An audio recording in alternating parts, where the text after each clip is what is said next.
here, so it's a decent size. I think this one is on average around 15 square meters, and as a result they'll be able to live in this room, they'll be able to sleep in this room and also cook in their room.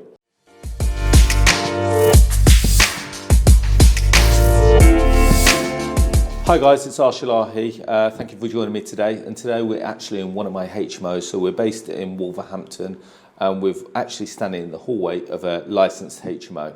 Now today what we're going to be covering is top tips as to how to systemize your HMO so you don't have any of the management issues or any of the woes of tenants fighting between themselves. So he stole this and she stole that, she's borrowed my butter and he's eaten my bacon and all that kind of stuff. And more importantly, we're going to be showing you how you can systemize it to a point where your cash flow is very static. So in this video, I'm going to give you a very brief diagram that I created where I believe that HMO landlords up and down the country do not have a consistent cash flow model. Whereas the bills on their HMOs go up and down, up and down, up and down, according to the usage of their tenants and their HMOs. Now with mine, very much it is a case of that I've got a very static cash flow model where I know and I can predict the kind of cash flow that we're going to generate from that property. And I'm going to give you some of the tips as to how I do this, and more importantly, how you can replicate this anywhere in the country. So like I said, we're in a HMO in Wolverhampton. Straight away, as we walk in, you'll notice that it is pretty much white and magnolia for the hallways. We keep it quite static. We're going to go into one of the rooms which has just literally become vacant last week, so it hasn't been cleaned up yet. So as we walk in, we haven't turned on any lights. So tip number one is make sure that there are no light switches within your communal area.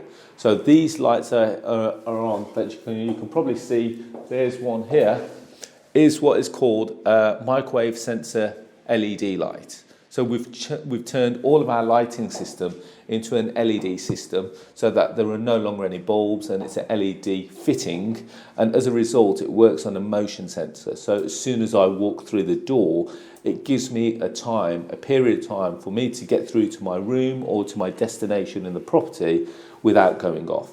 Once the lights have confirmed that there's no motion in the area, the lights will then switch off, which means that there's no unwasted electricity being used. No electricity being used unnecessarily.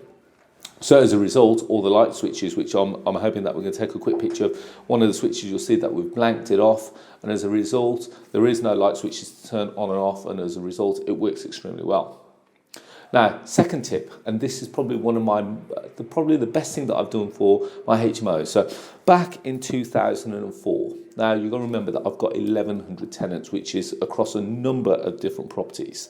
Now, prior to 2004, I used to walk around with a massive bag of keys, keep them in the boot of my car. If there was ever an issue, I would go to the boot of the car, try and find the keys, get this big bunch out for that property, no, it's not this one, no, it's not this one, no, it's this one.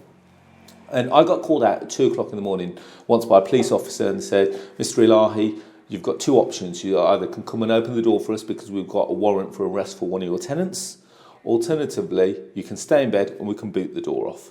So I thought, no, don't boot the door off. I'm going to come and meet you. So I got around to the property within about 10 minutes and I got the bag of keys out and I started checking. No, it's not that one. No, it's not that one. And then by key number 3, you know what they did? They booted the door off. I thought I might as well have stayed in bed. Now, I said to the police officer, I said, guys, okay. I said, the one thing that I don't want to be doing is getting called out at 2 o'clock in the morning, and then as a result, by me wasting my time coming in and you taking the door off anyway. How can we systemize it so that we can make this a real win-win scenario so that you guys don't have to call me, I don't have to hear from you, and if you've got an issue, you can literally just go and take your man. So, one thing that we did, created something called the master key system. So this key here that you see in front of you will get you into 1,100 units across my portfolio. So this gets me through every front door, and this gets me through every room door as well. Now the only people that have got a key of this is myself, my business partner, and the police force, and my maintenance man. So there's actually 4 keys in existence. Me and my business partner, police force, and also my maintenance man. If there's an issue Instead of me having to give the keys to massive bunch of keys to my maintenance man, he can literally go and fix it, knowing that he's got the key and he can get anywhere around the building. Now, bear in mind that my maintenance man has been with me for nearly 20 years, so I trust him and I know that he can do the job extremely well. The police force, ever since having this key system back in place now, we've never had another door kicked in, and it works extremely well. I don't get called out at night. More importantly, I use that as a deterrent as part of my questioning process when we meet new tenants. Just say, guys, just so that you know, if you're up to no good and the police are after you, you won't need to worry, because they can literally walk. They've got my authority to walk into your property at any time. If you're up to no good, providing that they've got a warrant for you, they can walk into your room at any time. They won't even knock on your door. They'll come and take you out of your bed. And it works extremely well. For those that are up to no good or think that they're going to get up to no good, they're no longer going to be a tenant, because they'll think, you know what, to be fair, I'm not comfortable with the police having a copy of the key to my room, and they don't become a tenant of ours. And that's fantastic, because we don't want them to become a tenant. So let's keep moving on. So far, tip number 1, no wasted energy, which means that our lights stay on for the period of time whilst we're in the area, and then it gets turned off. Tip number 2, master key system. Now, tip number 3 is either one like Marmite. You're either going to love it or you hate it. So in all my HMOs, the only communal space that you will get is this area here. So we don't, in a lot of our HMOs, we do not have communal lounges. And I appreciate that there's lots of HMOs across the country, and there's some fantastic HMOs where they've done that to a fantastic spec, and they create a real co-living community. And, you know, to be fair, they look brilliant. But the way that I look at it is probably in a more of a simpler form, or simpler term. I've been doing this a long time, so I kind of know that from a law of averages or law of probability, is that if we put 5 or 6 people together, the chances are that not all 5 and 6 people are always going to gel together, and they're not always going to be best of friends. Someone's going to say something to someone, or they're not going to want to watch the same program, or something's happened the day before. And as a result, by law of averages, something has to happen. There has to be an argument, there has to be a fight, or a disagreement. So we've removed that from our HMOs completely, where there is no communal lounge. This naturally means that our HMO rooms are larger than the average HMO rooms of 6.5 square metres. Our average room is circa between 12 and 15 square metres. As a result, we no longer have a communal lounge, but it means that we have to have more facilities available in the property. So instead of 1 kitchen between 5 tenants, our now is between 1 and 3. Or the bathrooms is 1 per 3. However, what we've done is we've also removed the communal kitchen facility as well, and every room has their own little kitchenette in their rooms, which means that we've now removed the ability for tenants to say that Joe has drank my milk, Sarah has stolen my butter, because everyone's got their own little kitchenette facility in their rooms. The only thing that they share in this property in particular is actually the bathrooms.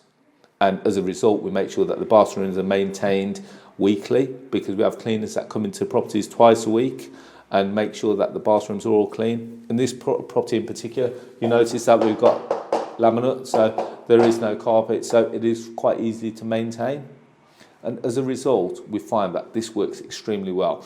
It limits the amount that people interact with each other, and as a result of that, we find that we don't have any issues with tenants interacting and falling out with each other.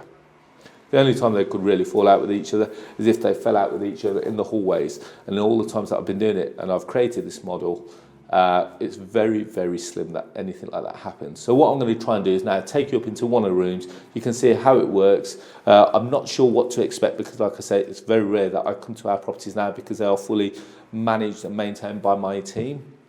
But we'll have a look at what kind of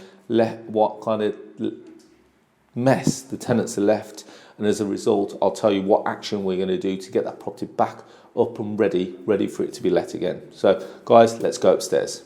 Okay, so here we are in the only vacant room in this property, and just before we came here, I said to my team, what we got vacant. They said that this room has literally become vacant 2 days ago, so we're on Monday today. It became available on the Friday. And as a result, we can see that it needs a bit of work. The tenant has literally picked up all this stuff, left a bit of mess on the carpets, etc., left some stuff for us to dispose of. But it's, the idea of the video is to give you a rough indication as to what a tenant can expect. So every room has got its own little sink unit so that they can wash the dishes in. Some tenants even use it just to use as a wash facility first thing in the morning. And then we've given them sufficient workspace and under sink fridge. We also give them a baby belling style cooker, which is hardwired into a few spurs so that as a result, it doesn't require pat testing. It doesn't require pat testing because it's a hardwired appliance. We try and give them sufficient storage facilities, so under sink as well as kitchen cupboard space. And as a result, we find that tenants are able now to live in their room. So we can see the size of the room here. So it's a decent size. I think this one is on average around 15 square meters. And as a result, they'll be able to live in this room, they'll be able to sleep in this room and also cook in their room. It's got sufficient ventilation. So we've got the kitchen fans there. We've also got air vents in the property, so it's well ventilated so that we can't get stuff like mould, ventilation and condensation. And as a result, it does what it says on the tin. We try and segregate the areas with some the vinyl to carpet ratio. The reason why we do that is so that if they were cooking and something were to spill, as a result of it trying to get into the carpet, which could be quite difficult to constantly keep replacing, it could just be splashed onto the vinyl, and as a result could very easily be wiped and cleaned and ready to go again. So our cleaners will come in here, our decorators will come there, our cleaners will come there, and we'll get this property ready, and it will get dressed again, ready for new tenants, so that when someone else looks at this room, it'll be ready to go. And it should, because of the location of where it is in Wolverhampton, it'll be very easy to let very quickly. As again, going back to it, from our point of view, it's very easy to manage because they're not sharing any facilities. So they're not sharing the kitchen. They're not sharing a communal lounge. The only thing that they're sharing is a bathroom. The bathrooms, there are more than sufficient. I think there's 4 bathrooms in this building. So as a result, the only thing that they're sharing is the bathroom. If one bathroom is occupied, they've got 3 other bathrooms for them to go and use. And as a result, we find that this model works extremely well for us. So hopefully, guys, you've enjoyed this little session. It gives you a bit of an indication as to how you can kind of start to systemize your HMOs so that you don't have any headaches and hassles when you're maintaining and you're managing your HMOs. The master key system is one that I highly recommend that you get in place, so that more importantly for your own sanity, that you're not walking around with massive bunches of keys. You've got the backups in the office, and you can have the backups in the bags, etc., in your office or your home office, etc. But for me, the key and the time that it saves me to go around, if I've got a viewing, if I've got to meet someone at a property or a maintenance issue, I can literally know that I've got that key in my pocket and I can get anywhere that I need it to be, along with my maintenance team and also the police team as well. The biggest benefit of my HMOs for me personally is the fact that I like the fact that the cash flow is streamlined, so that we know exactly what to expect. So we know from the utility side. The one thing that I will be talking about is the HMO systemization shortly in a different video, and I'll be talking about how you can systemize it to